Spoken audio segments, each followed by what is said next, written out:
जय जवान जय किसान। दोस्तों, ये नारा तो हमने खूब सुना होगा और देशभक्ति में ओतप्रोत होकर के 26 जनवरी 15 अगस्त को खूब बोला भी होगा। लेकिन हम अपने देश के किसानों की कितनी चिंता करते हैं, यह इस बात से साबित होता है कि दिल्ली में आंदोलन करते हुए लगभग 50 किसान शहीद हो गए।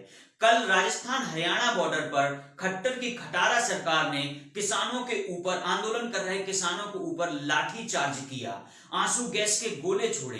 पूरे देश का किसान आंदोलित है। ये किसान आंदोलित क्यों है? हम में से कितने लोगों को पता है, या हम में से कितने लोग जो जानते हैं वो उनके लिए आवाज उठा रहे हैं? दोस्तों, आजादी के बाद हमारे देश के किसानों के पास अपनी फसल बेचने के लिए कोई मार्केट या बाजार नहीं हुआ करता था।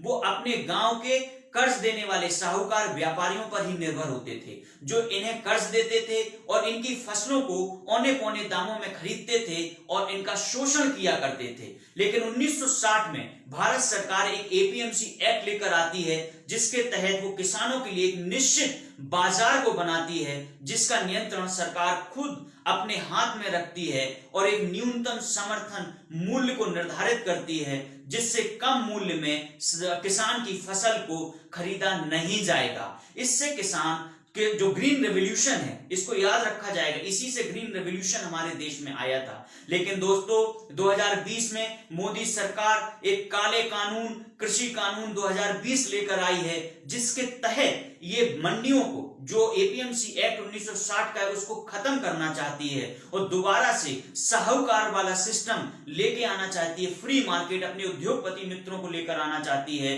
जो कि इन किसानों की फसलों को अपनी मनमर्जी कीमत से खरीदेंगे और धीरे धीरे इन मंडियों को, सरकारी मंडियों को खत्म कर देंगे। किसान को किसान के खेत में ही मजदूर बनाएंगे। ये है मोदी सरकार के काले कृषि कानून 2020, जिसकी वजह से हमारे देश का किसान आंदोलित है। दोस्तों, इन काले कानूनों की वजह से छोटे किसान हैं वो लगभग सारे मजदूर बन जाएंगे और जो जमाखोरी की समस्या है देश में, घटने की वजह बढ़ जाएगी। इस कारण से हमारे देश का किसान आंदोलित है। याद रखिएगा, आप चाहे नेता हो, आप चाहे अधिकारी हो, चाहे मल्टीनेशनल कंपनी में काम करते हो या बिजनेसमैन हो, लेकिन जब सुबह नाश्ते की टेबल पर बैठते हैं तो जो खाना आता है वो किसानों के द्वारा पैदा किया हुआ होता है। यदि किसान नहीं रहेगा तो आप कैसे रहेंगे?